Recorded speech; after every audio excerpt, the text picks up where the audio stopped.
귀한 찬양 감사합니다. 찬양을 들으면서 생각한 건데요. 올해는 정말 우리가 예수님을 뜨겁게 한번 사랑해보죠. 누군가를 사랑할 수 있다는 것은 우리가 살아있다는 증거입니다. 그렇죠?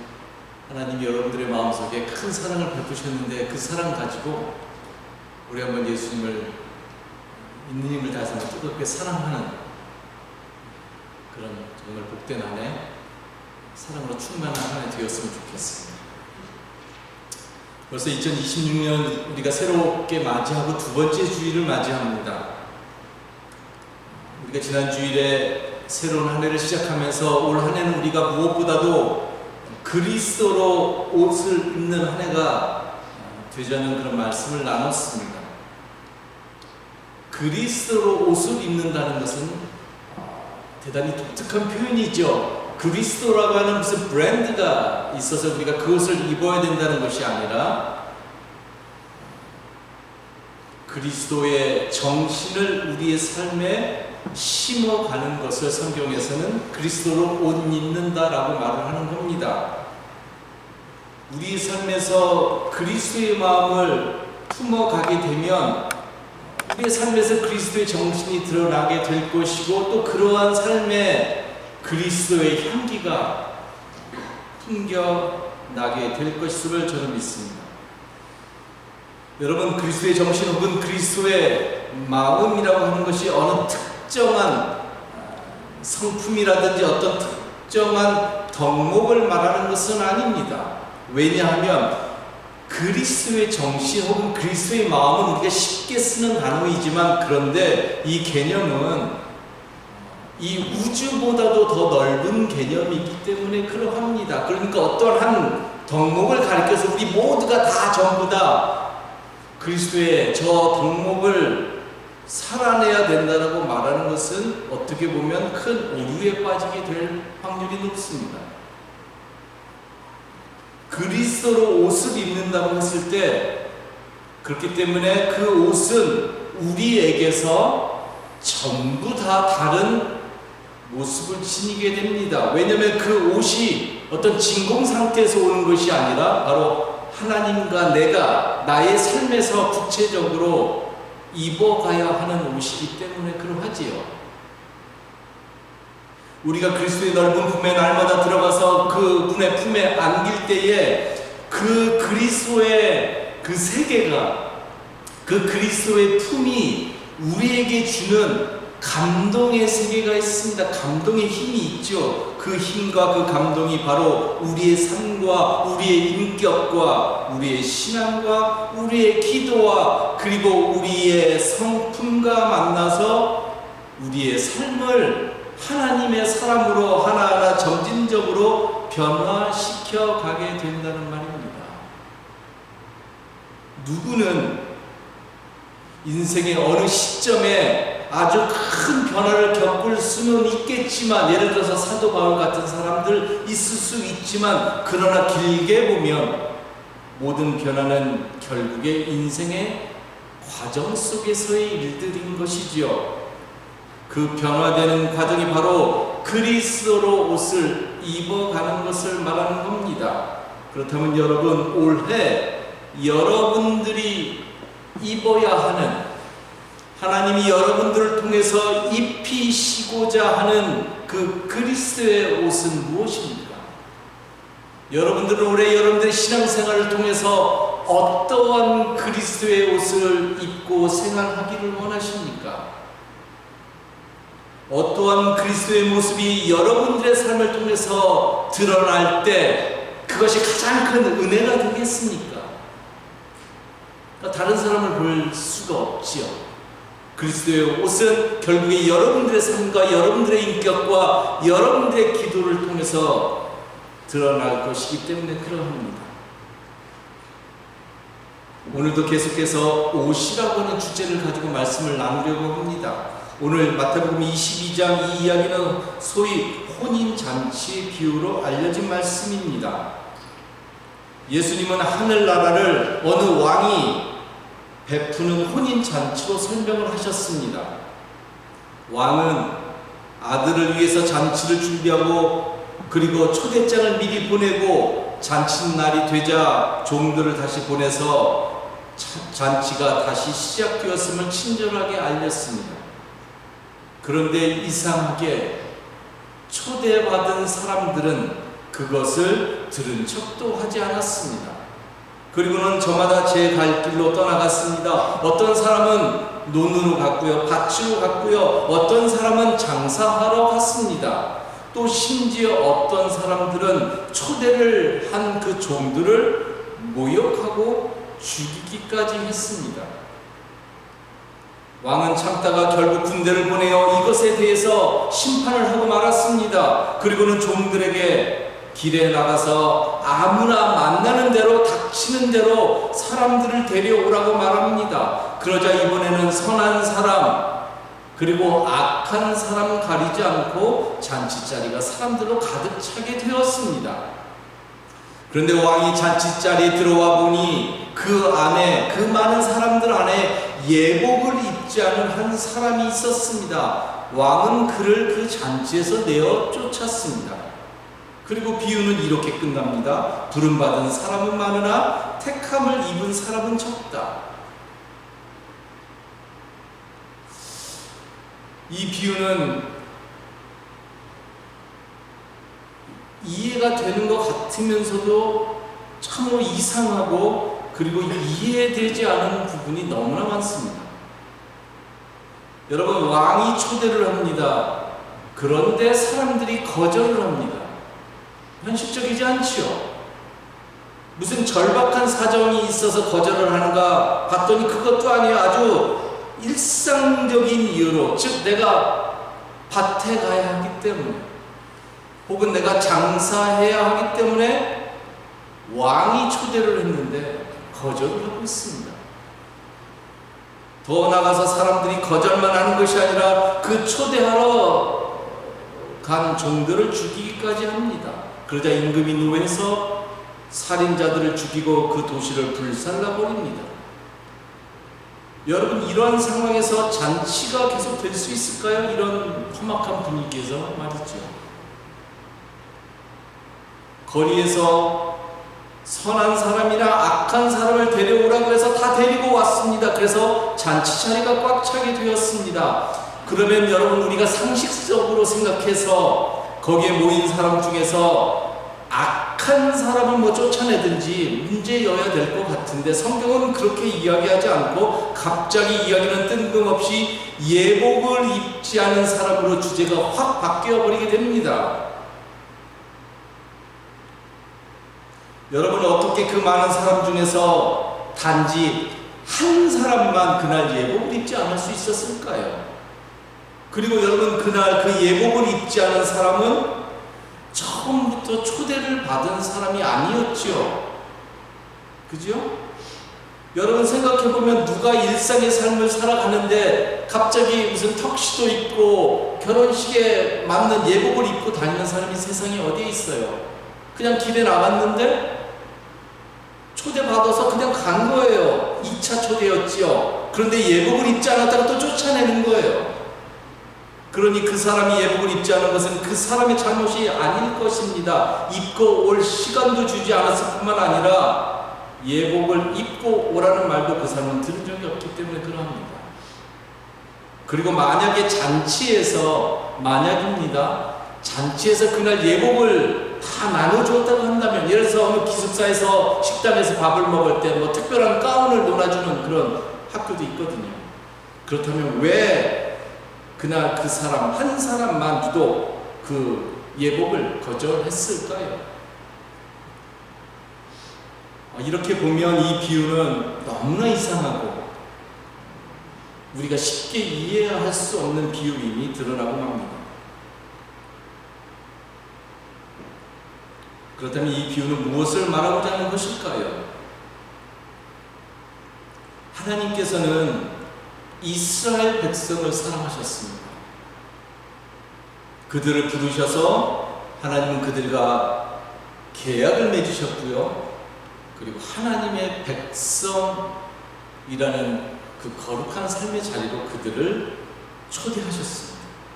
물론 이것은 전적으로 하나님의 은혜였지요. 그들이 무슨 자격이 있어서, 그들이 하나님의 백성이라고 불릴 만한 무슨 가치가 있어서 하나님이 그들과 계약을 맺은 것은 아니었습니다. 그런데 계약을 맺은 그들은 하나님을 사랑하지 않았습니다. 이게 성경에 계속해서 이야기해 주는 거죠.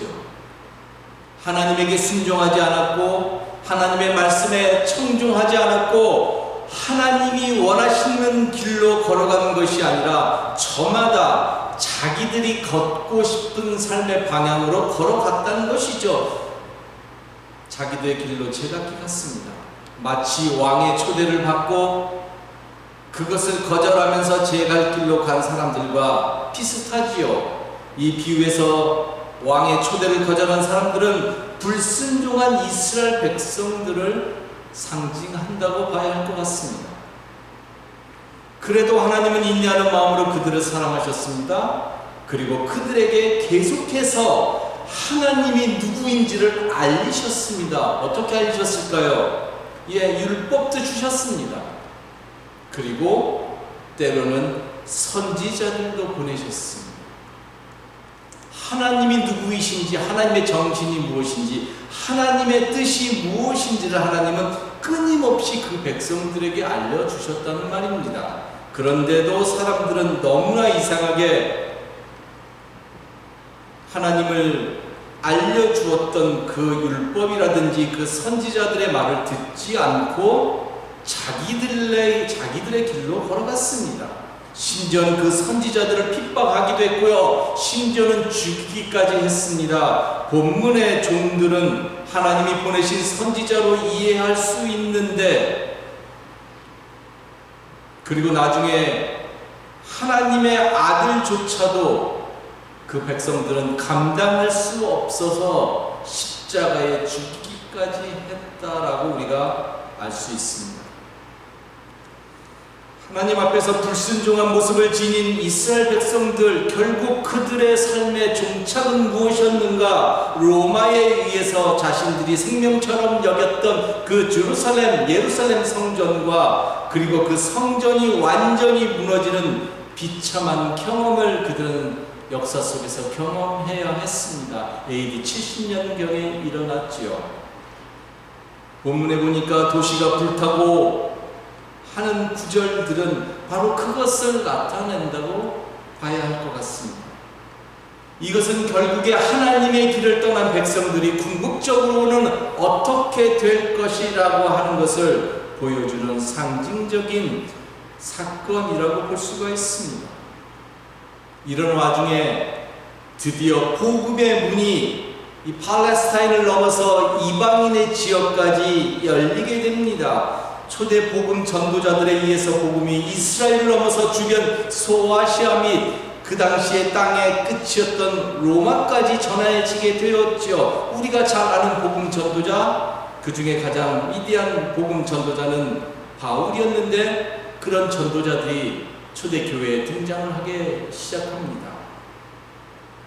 여러분, 복음이 점점 넓게 퍼지는 것은 감사한 일이고, 그리고 또한 기쁜 일임에 틀림없지요. 그럼에도 불구하고 모든 일이 그렇듯이 거기에는 좋은 일만 있는 것은 아닙니다.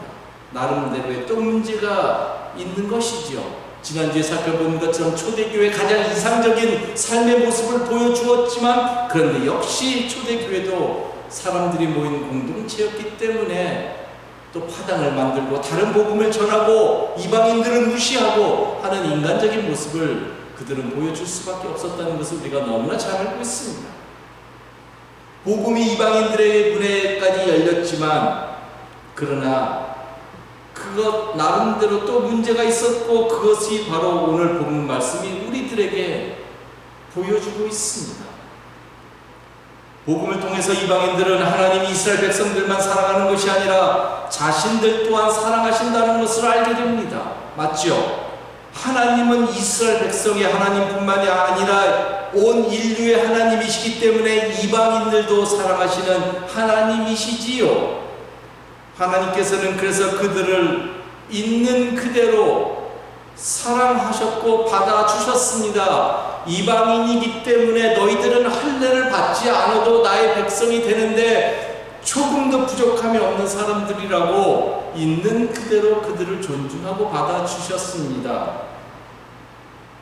그러나 그들의 오해는 이제 여기서부터 시작됩니다.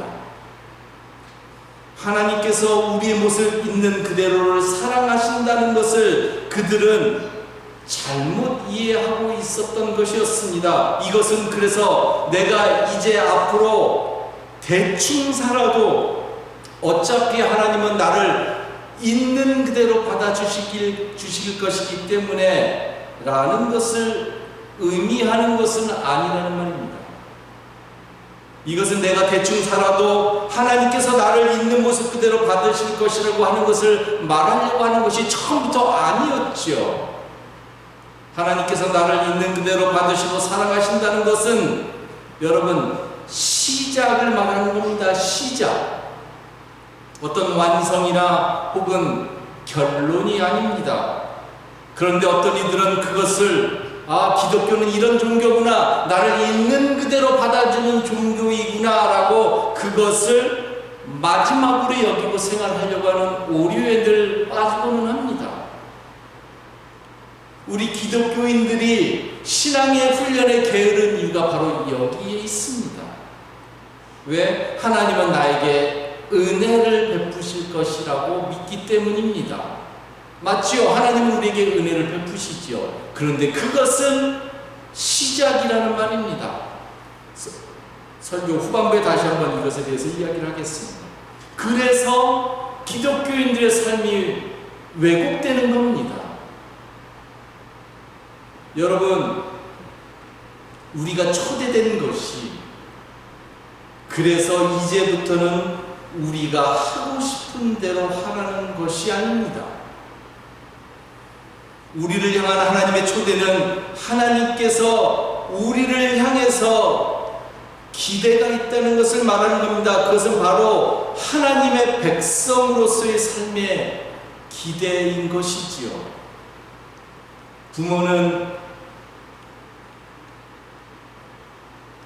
자식을 있는 그대로 사랑하고 그리고 있는 그대로 용납합니다.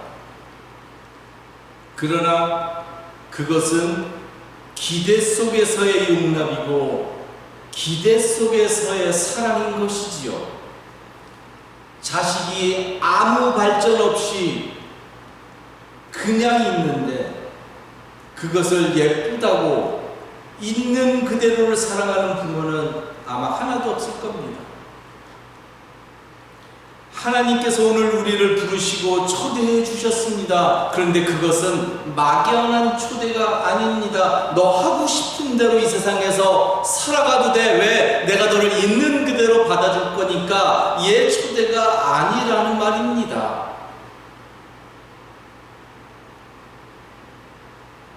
아무것도 하지 않아도 되는 그런 초대가 아니고 성장 없이 아무런 의미 없이 지내도 되는 그러한 초대는 더더군다나 아니겠죠. 이 세상에서 대충 살아도 된다고 하는 그런 무의미한 초대가 아니라는 말입니다. 오늘 본문에 예복을 입지 않은 이 사람 누군지는 모르겠어요. 그런데 이 예복을 입지 않은 사람은 바로 그렇게 생각했던 사람을 상징하고 있습니다.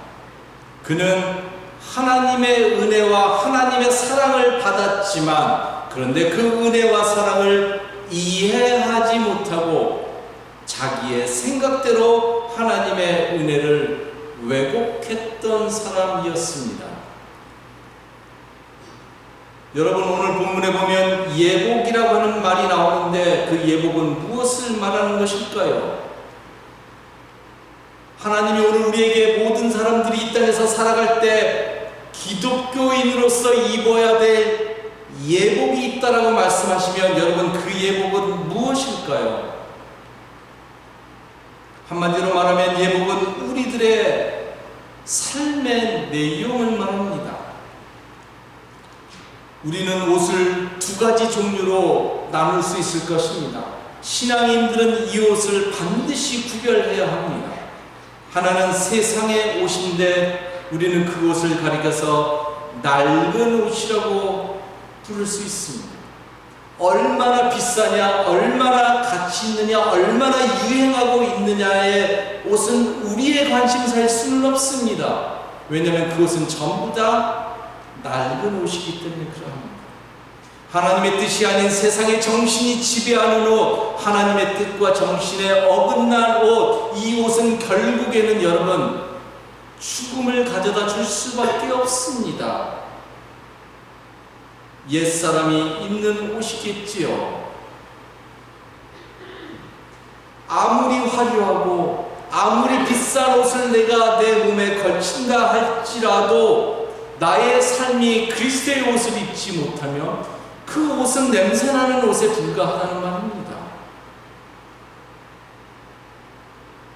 이러한 옷을 입으면 우리는 세상적인 정신을 가지고 살아가게 됩니다. 그래서 이 옷을 입으면 거기에는 언제나 사람을 나누고 사람을 구별하고 사람을 차별하고 그래서 늘 갈등과 다툼이 있게 되죠.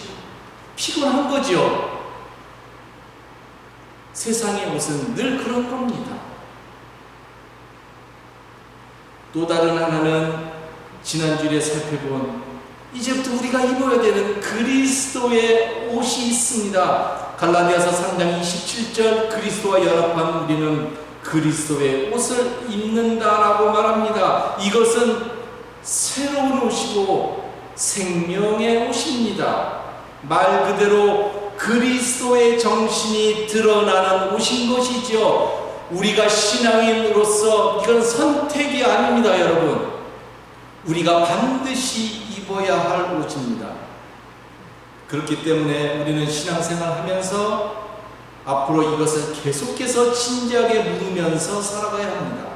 나는 지금 어떠한 옷을 입고 있는가 말이죠. 세상의 옷인가 아니면 그리스도의 옷인가? 하나님의 잔치 자리에 모두 다 초대받았지만 그 잔치의 성격과 그 잔치의 정신에 어울릴 만한, 어우러질 만한 그런 예복이 오늘 나는 준비되어 있는가? 여러분, 우리 신앙인의 특징 가운데 하나는 구별성입니다. 구별성. 저는 여러분들이 이 세상에 살아갈 때 구별된 존재가 되었으면 좋겠습니다. 구별성은 우리는 다른 사람들이라고 하는 의식입니다.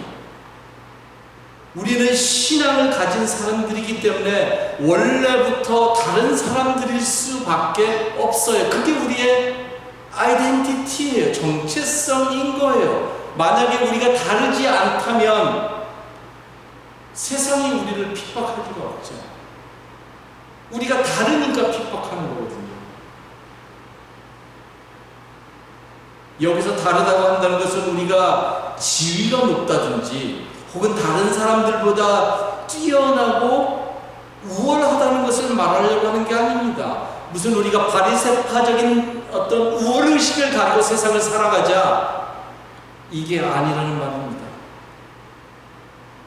그리스도의 옷을 입고 있는 우리는 전혀 다른 사람들인데 그것은 우리가 신앙을 가지고 이제부터 세상적인 차원이 아니라 적어도 다른 차원의 삶을 살아가는 사람들이라는 뜻입니다. 세상 사람들이 걸어가는 길을 걸어갈 수 없는 사람들인 것이지요. 이것이 출애굽 백성들이 가지고 있는 길 아니었습니까? 세상 사람들과 똑같이 살아가는 길이었다고 한다면 굳이 애굽에서 나올 필요가 없지요. 하나님의 백성으로 세상을 갈 이유가 전혀 없지요. 어차피 똑같을 거면 말이지요. 이게 성경에서 말하는 You are different라는 의미인 것이지요. 바로 이 다름이 우리의 정체성의 문제인 것입니다. 여러분, 하나님은 우리를 사랑하시지만 그러나 우리가 변하지 않는 상태로 그대로 살아가는 것을 원하지 않으십니다. 세상 속에 있지만 우리는 세상에 속하지 않은 사람들이라는 단어, 너무나 우리가 중요시 여기는 단어인 거 아시지요? 그죠? 세상 속에 있지만 세상에 속하지 않은 사람들이 여러분들이라는 말입니다. 그러니까 세상에 속한 사람으로 살아가면 안 된다는 말입니다. 이것은 대단히 중요한데, 그렇기 때문에 우리가 신앙인이 되었다라는 사실만으로는 뭔가 부족합니다.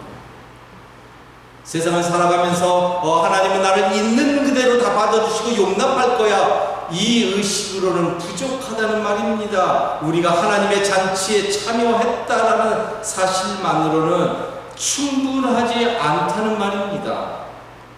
즉 우리는 우리의 예고, 즉 여러분들의 독특한 옷, 여러분들의 변화된 삶이 있어야 됩니다. 그래서 우리에게는 그리스도로 옷을 입어가는 훈련이 날마다 필요한 것이지. 우리의 예복은 우리가 세상적으로 얼마나 비싼 옷을 몸에 걸쳤는가의 물음이 아니라 우리의 전 삶이 어떠한가의 차원인 것입니다. 우리가 얼마만큼 하나님의 뜻을 헤아리면서 살아가느냐의 문제인 것이지요. 처음에 이야기했듯이 신앙인으로서 우리가 가지고 있는 약점 가운데 하나가 바로 하나님의 은혜를 잘못 이해하고 있는 것입니다. 잘못 이해하고 있는 것입니다. 하나님이 우리에게 은혜를 베푸셨고 은혜로 인도하시고 은혜로 구원하신다는 것이, 그래서 이제부터 나는 아무것도 하지 않아도 된다는 것을 말하는 것이 아닙니다. 하나님의 은혜는 우리의 인간적인 됨됨이라든지 혹은 인간적인 어떠한 조건의 영향을 받지 않는 하나님의 전적인 사랑의 표현이라고 하는 것을 그렇게 이야기하는 것이지요. 그 은혜를 받은 우리는 이제 그렇다면 어떻게 살아가야 하는가 하는 것이 이제부터 우리가 신앙인으로서 살아가야 하는 응답의 차원이라는 말입니다. 즉 우리는 하나님의 은혜에 합당한 삶을 살아가야 하는 것이지요. 이제 한 해가 다시 시작되었습니다. 저는 여러분들이 12월 31일에 이렇게 고백할 것을 분명히 압니다. 올해도 우리가 하나님의 다함없는 은혜 가운데 살아왔다라고 여러분들은 분명히 송구영신 예배 때 그렇게 고백할 것입니다. 그게 뭔가요?